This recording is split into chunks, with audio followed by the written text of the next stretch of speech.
The desert stretched like a wound that would not close. Pale sand rolled into a horizon bleached by the sun, and the wind stirred into veils that drifted across the earth as though the land itself longed to hide its scars. A rider came slowly through this emptiness, horse ribs showing beneath dull hide, hooves crunching with the rhythm of exhaustion. The man upon the saddle was lean, a figure carved by hunger and years. His hat brimmed shadowed eyes that had long since stopped searching for mercy. He rode as though he had forgotten what it meant to arrive anywhere. The horse snorted, head jerking at the scent of water not far off. The rider let it lead him toward a half-abandoned town, slouching at the edge of the desert. A row of leaning buildings huddled against one another as if bracing against the wind. Signs swung in silence, with cracked and paint peeled by heat. The saloon stood among them like a broken tooth, windows covered in dust, the door yawning inward. Inside, air hung heavy with smoke and stale whiskey. A single lamp burned though it was day, giving every surface a color like dried blood. At the far end of the warped floor sat a man in a coat that had once been fine. Brass buttons tarnished with green patina clung stubbornly to faded fabric. His back was ramrod straight, posture drilled into his bones by old discipline. He drank without hurry, each sip deliberate, as if rehearsed. His hair was combed, though streaked with gray, his jaw clenched as though grinding some memory into powder. This was no drifter. His presence carried command even if no soldiers remained to obey. The rider entered without a word. Dust shook from his coat as he crossed the threshold. He didn't glance at the upright man at the bar, nor at the bartender polishing a glass that never seemed clean. He walked to the poker table. Its felt worn to threads, and sat down like a shadow claiming a corner. A moment later, the doors flung open again. A laugh entered before the man did, sharp and crooked, like a knife scraping bone. He swaggered in, hat tipped back, mouth curling into a grin that seemed permanent. His boots clattered with the noise of someone who wanted attention, and his eyes darted too quickly, taking in every coin, bottle, and face. He looked like a man who had survived by cutting corners and throats alike, though he hid it under charm that was half genuine and half threat. The bartender set down the glass and retreated to the shadows. The man at the bar stiffened, though he did not turn. The rider at the table watched quietly, his gaze steady, measuring. 3 strangers now shared the same silent room, and silence itself began to tighten like a noose. The crooked smile man laughed again, softer this time, and sauntered toward the table. "Only ghosts in this town," he said, his voice carrying a note of amusement. "And us. Guess that makes us family." He dropped into a chair opposite the rider, boots on the table, hands restless. His eyes flicked between the rider and the upright man at the bar, testing their patience, their weaknesses. The upright man finally turned, glass in hand. His voice was low, deliberate, iron-wrapped in civility. "Family is earned, not declared." He set the glass down and stepped forward, boots ringing sharp on the wood. His gaze lingered on each of them, weighing them as a general once weighed soldiers and enemies alike. The rider said nothing. Silence was his armor, and silence often told more than words. He merely studied them, the flicker of lamplight catching his eyes like sparks on stone. Tension thickened, but it did not burst. Not yet. Instead, the crooked one leaned forward, lowering his voice as though sharing a secret meant only for the graveyard. "Word says there's treasure buried not far from here. Confederate gold, hidden before the war swallowed it whole. Enough to buy 10 towns like this one." The upright man's expression did not shift, but the air around him sharpened. The rider's eyes narrowed the slightest degree, as though the words confirmed something he already suspected. "Of course," the crooked man continued, grin widening. "Gold don't stay buried forever. Storms uncover bones. Wind strips away the lies. Someone's bound to find it. Might as well be us." He let the words hang, bait on a hook cast into still water. The upright man stepped closer to the table. His voice was colder than the glass he had abandoned. "Gold is not shared. It is claimed. Men die for less." The rider finally spoke, his tone low, almost lost beneath the groan of the building in the wind. "Men die for nothing at all." The crooked one chuckled, pleased by the sound of a voice breaking silence. "Then let's die for something. Eh?" He slapped the table, and dust leapt like startled flies. For a long moment, none of them moved. The lamp guttered. Outside, wind pushed against the door as though urging it open. The town beyond remained still, as though even the buildings held breath. The upright man's hand hovered near the worn leather of his holster. The rider's hand lay still on the table, but his fingers twitched faintly. The crooked one leaned back, unconcerned, as though certain he could read both men like a deck of marked cards. What bound them was not trust, nor kinship. It was a whisper of gold in forgotten soil, the lure of a fortune hidden beneath weathered stone. Each man understood in that moment that their paths were chained together, whether they wished it or not. The upright man straightened further, as if standing once more before a regiment. "If this gold exists, I'll have it, alone or otherwise. Those who walk beside me should remember that." The rider's gaze was unreadable, but his silence spoke consent or defiance. It was impossible to tell. The crooked one clapped his hands once, breaking the stillness. Then it settled. "A hunt." His grin glimmered beneath the lamplight, teeth like wolf fangs in the dark. The rider rose without another word, chair legs scraping across the wood. He adjusted his coat, stepped outside, and let the night swallow him. The upright man followed, glass left half full, his boots heavy with purpose. The crooked one lingered last, humming to himself, savoring the tension like a song that promised violence in its next verse. When he finally stepped outside, the town lay silent, the moon high, the air brittle with cold. 3 figures stood apart yet bound, shadows stretching across empty street dust. Somewhere beyond the horizon lay a cemetery, forgotten by time, rumored to cradle riches.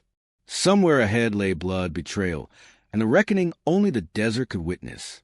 They did not yet know who would survive, nor whether the grave they sought held gold or only the truth of futility. But in that silence, in the empty street, each man felt the weight of what had begun. It was not a partnership, nor an alliance. It was a slow tightening of fate's grip, and none could step aside. The wind howled once through the town's broken teeth of buildings, and then all was still again. The hunt had begun. The desert did not welcome them. It pressed against their throats with heat by day and gnawed their bones with cold by night. Every mile stretched like a noose tightening, each step of their horses a drumbeat that drove them deeper into nowhere. The rider led in silence, his face unreadable beneath the brim of his hat. Behind him came the upright man, posture rigid, as if still marching in formation. The crooked one trailed last, humming softly to himself, though the tune often broke into coughs or laughter that felt too sharp for comfort. They did not ride together so much as they endured in proximity. Every campfire glowed with the light of suspicion. Words spoken were rationed like water, given sparingly, each sentence carrying weight far heavier than the desert wind. On the second day, the sun rose pale and merciless, and their canteens sloshed with less than half what they needed. The crooked one eyed the others with a grin that did not reach his eyes. Funny how gold's supposed to shine bright, but hides in dirt darker than any grave. Seems we're digging our own before we even find it. The upright man's jaw tightened, but he did not answer. His thoughts lingered on maps etched into memory, on coordinates whispered among soldiers before they broke ranks forever. He believed he had an advantage, that discipline and recollection would lead him to the graveyard. He did not trust the crooked man's words nor the rider's silence, but he needed both bodies alive until the land revealed its secret. The rider drank sparingly, eyes fixed always on the horizon. His silence was not emptiness, but weight, as though he carried something unseen, a past carved into him like brands on cattle. The others felt it even if they could not name it. In quiet moments, when firelight flickered over his face, the lines deepened around his eyes as though memories pressed too close. The first test came with the wind. It swept across the desert one evening, thick with grit, turning the air to smoke. The storm howled like 1,000 voices, sand cutting skin and eyes. They wrapped scarves and pulled hats low. But the horses panicked, rearing against the storm's invisible hands. The crooked one cursed, struggling to keep hold, while the upright man barked commands no one heard over the roar. The rider alone pressed forward, calm, urging his horse into the storm's teeth. When at last the sand relented, the crooked one spat grit and shook his head, laughter bubbling despite the rawness in his throat. Hell's got a strange way of welcoming us. His grin faltered when he saw the upright man's gaze, hard and accusing, as though weakness were a sin worse than greed. That night, by a meager fire, the crooked one tried a different tactic. He spoke of towns he'd seen, fortunes won and lost, women who called him lover and thief in the same breath. His words danced, part truth, part invention, but he offered them like bait to draw the rider or the upright man into talk. The rider stared into flames, unmoved. The upright man polished his revolver with steady hands, each motion precise, ignoring the crooked one's chatter until it withered. On the fourth day, thirst drove them to a shallow pool, its water clouded with strange shimmer.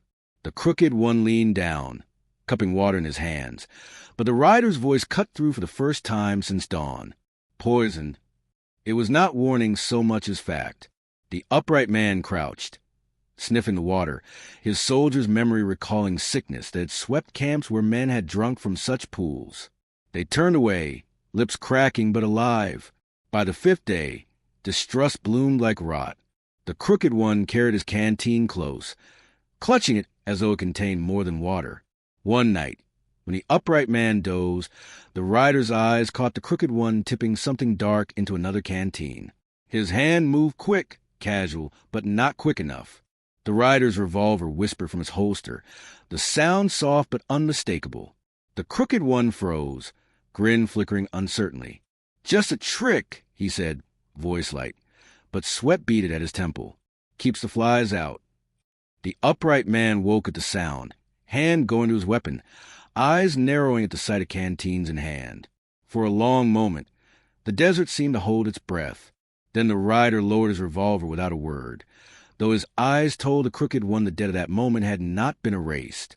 The crooked one laughed again, but it rang hollow, echoing too sharp in emptiness.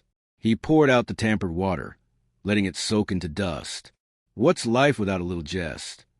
His grin returned, but neither of the others looked convinced. By the sixth day, their shadows stretched long across the land. Hunger gnawed at them. Thirst carved lines deeper into their faces. The upright man began to speak more often, his words revealing fragments of memory. He spoke of battlefields drowned in smoke, of men following his commands into slaughter. His voice trembled only once, when he recalled the silence after gunfire, the way the earth had swallowed whole battalions. He confessed no regret, only inevitability, where it forged him, and even now he marched his endless route. The crooked one mocked softly, but his laughter hid unease.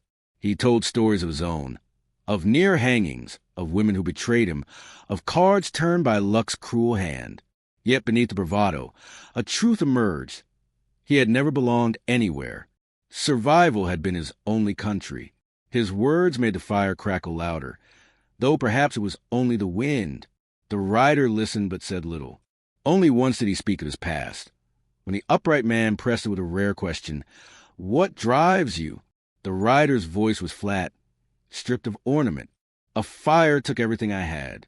Since then, nothing drives me. I walk until I stop." His eyes returned to flames, and the subject ended like a door slammed shut.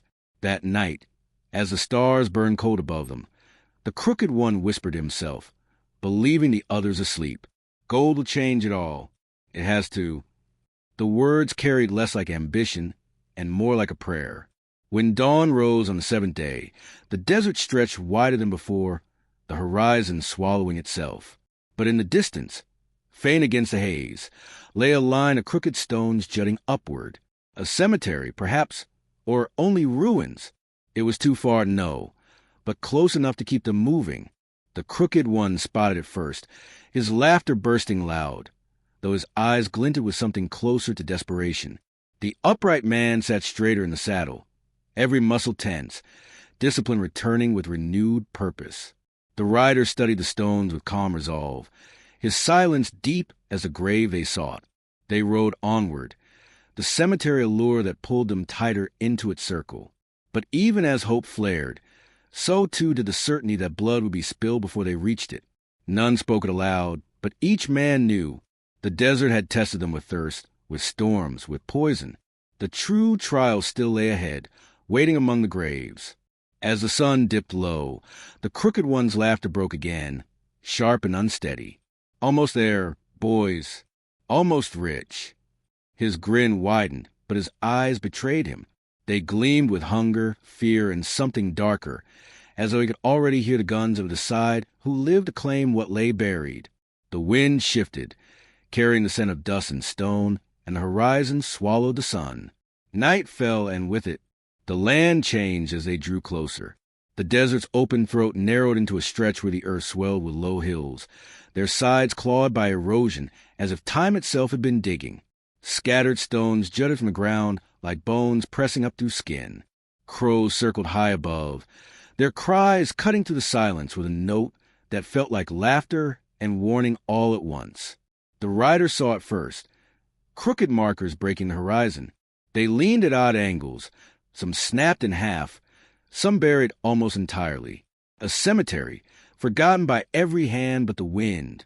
The crooked one squinted, grin spreading wide though his lips were cracked. There she is, bed of bones and bed of gold.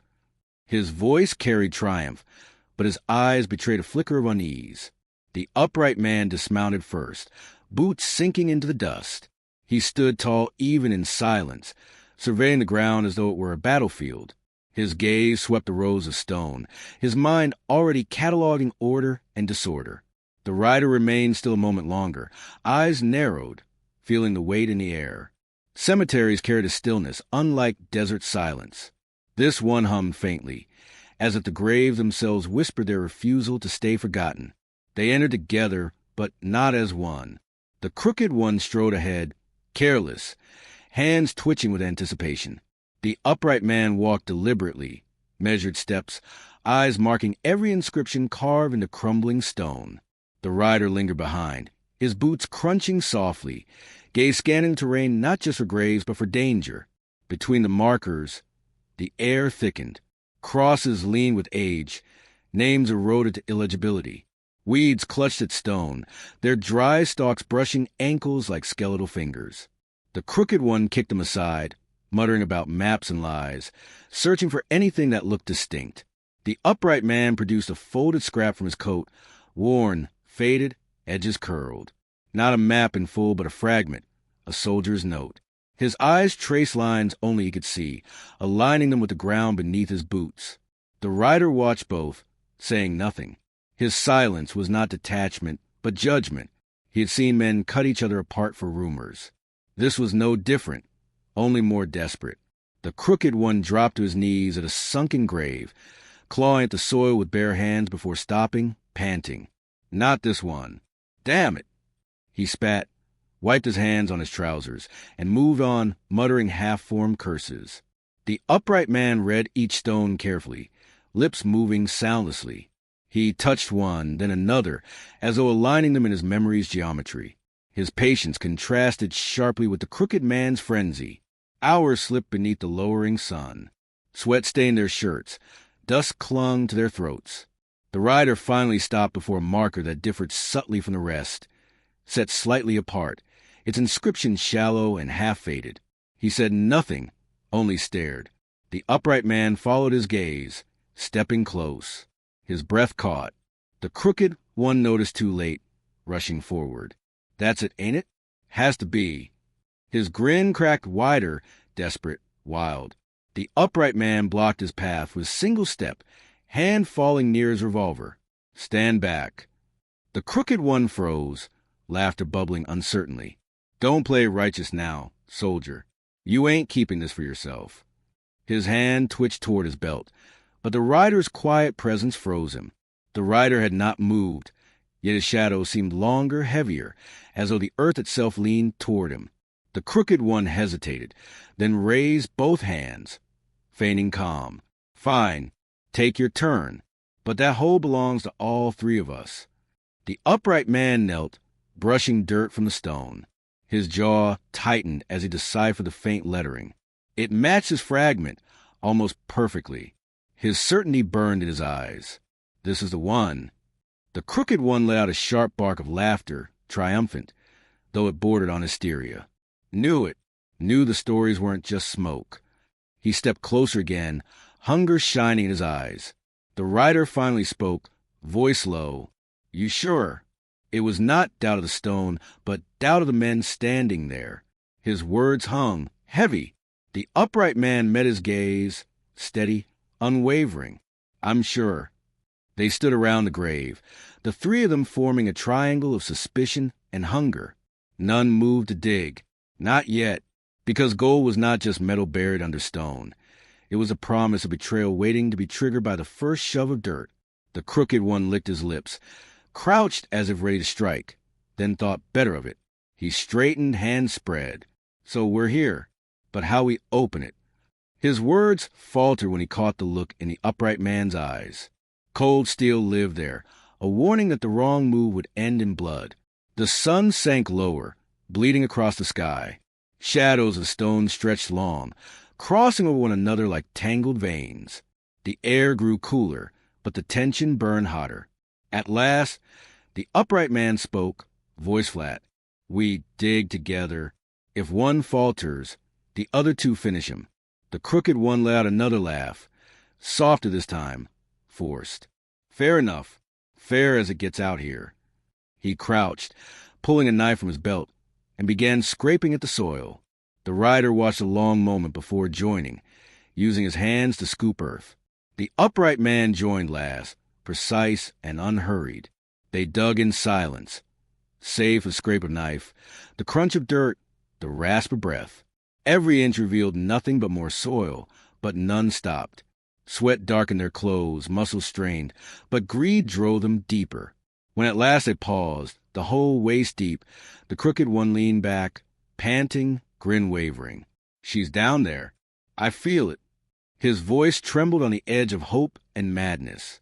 The upright man said nothing, eyes fixed on the darkness below.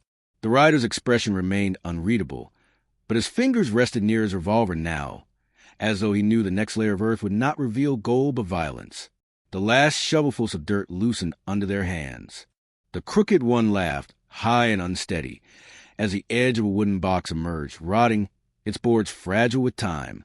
His fingers trembled as he reached for it, but the upright man caught his wrist, grip iron. "Not yet." The crooked one snarled, pulling back, his grin gone, replaced by raw hunger. His other hand twitched near his pistol. The rider's hand moved too, slow but certain.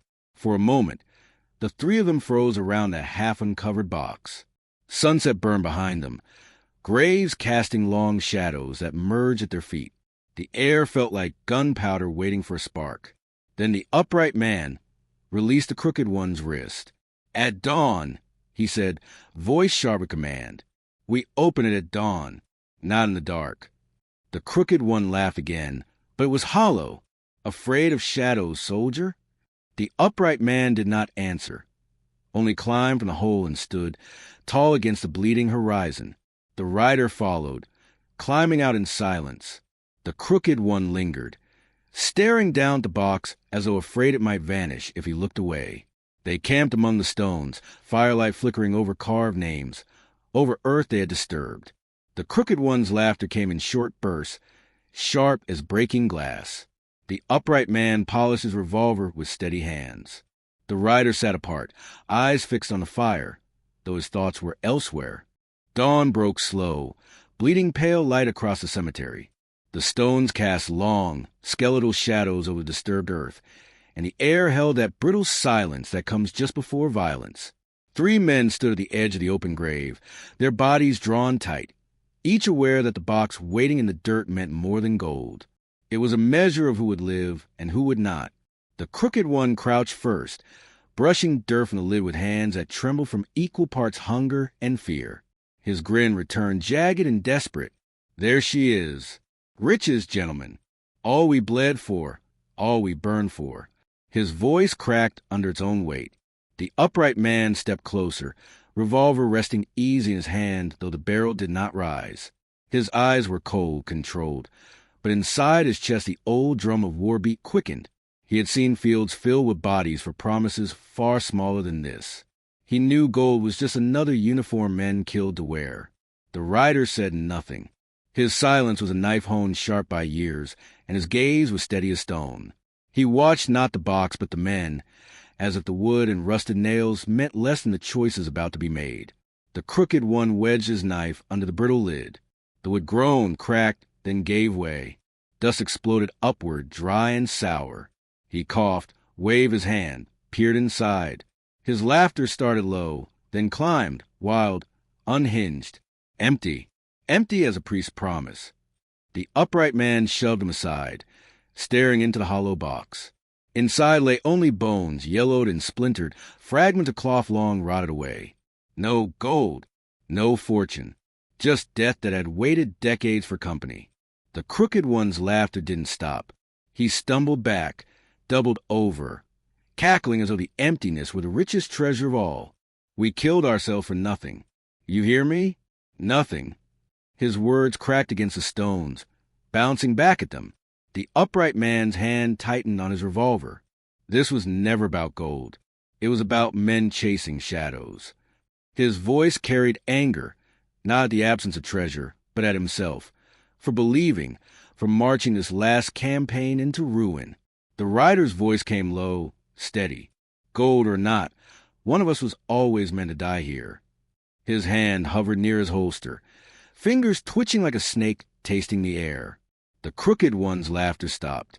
His grin lingered, though his eyes gleamed with something darker than joy. He spat into the grave. Then let's finish it. They spread apart without words, forming a rough circle around the open grave. Boots scuffed dust. Stones loomed like spectators. The wind died, leaving only the sound of leather creaking, breath drawn shallow, fingers brushing steel. Time stretched thin, every heartbeat echoing louder than thunder. Eyes darted from hand to hand, from barrel to twitching muscle. Sweat slid slowed down temples. The air itself seemed to coil tighter, waiting for the crack of release. Then the storm broke. 3 pistols cleared leather, flashes ripping through silence. Gunfire shattered the dawn. Smoke curled thick, biting at eyes and throats. For an instant, no one knew who had struck, who had missed. Then sound returned, harsh and ragged. The crooked one staggered first, laughter bubbling again even as blood spread across his chest. He collapsed to his knees, grin locked on his face, as though death itself were another joke he refused to take seriously. His pistol slipped from limp fingers, clattering into dust. The upright man stood tall, his revolver steady, though a line of crimson trickled from his side. His breath came heavy, but discipline held him upright. His eyes flicked at the rider, whose gun still smoked, whose stance betrayed no wound. They faced each other across the grave, 2 survivors bound by the weight of empty earth. The upright man's lips curled in something almost like respect, though his eyes held no mercy. You got no cause here, no claim. The gold was mine to begin with. The rider's voice was calm, stripped of heat. There's no gold. There's only who walks away. The upright man raised his revolver, quick in practice, but the rider was quicker. The second shot cracked sharp, echoing across the stones. The upright man jerked, stumbled, his weapon falling as he clutched his chest. He sank to his knees, eyes wide not with fear but with a bitter recognition of defeat. He fell forward into the dirt, the grave's edge catching him as though welcoming another soldier into its ranks. His blood seeped into the soil, mingling with the dust of old bones. The rider lowered his gun, breath steady, eyes unreadable. He stepped closer, looking down at the bodies. The crooked one sprawled with a grin still frozen on his lips, the upright man stiff with dignity even in death. Both had fought for shadows, both consumed by the same hunger that had brought them here. The rider looked once into the empty box, at the bones resting where treasure was promised. He stared a long moment, as though waiting for them to speak, to explain why men crossed deserts to die for ghosts. But the bones remained silent. He turned away. His boots crunched over dry weeds, past leaning stones that seemed to bow as he passed. The wind returned at last, soft at first, then stronger, carrying dust across the graves. It covered the disturbed earth, softening edges, erasing signs of struggle. Soon, it would be as if no one had come, no one had fought, no one had died. The rider mounted his horse, its ribs still visible beneath its hide, eyes dull but steady. He swung into the saddle, adjusted his hat, and looked once more at the cemetery. Smoke still hung low, curling among the stones like restless spirits. He turned his horse toward the horizon. The sun had risen higher now, its light harsh, unflinching. The desert stretched ahead, wide and endless, waiting to swallow him as it had swallowed the others. Behind him, the cemetery lay silent again. Two bodies cooled among the graves, one grinning, one grim, both claimed by the same emptiness. The wind hissed softly through weeds, as though mocking the folly of men who sought treasure in dirt. The rider did not look back. He urged his horse forward, hooves thudding softly, carrying him deeper into the horizon. His shadow stretched long, then faded into the brightness, until only the desert remained. The grave sat open, its box bare, the truth of it clear. In the end, there was no gold. There was only the desert and the men it took.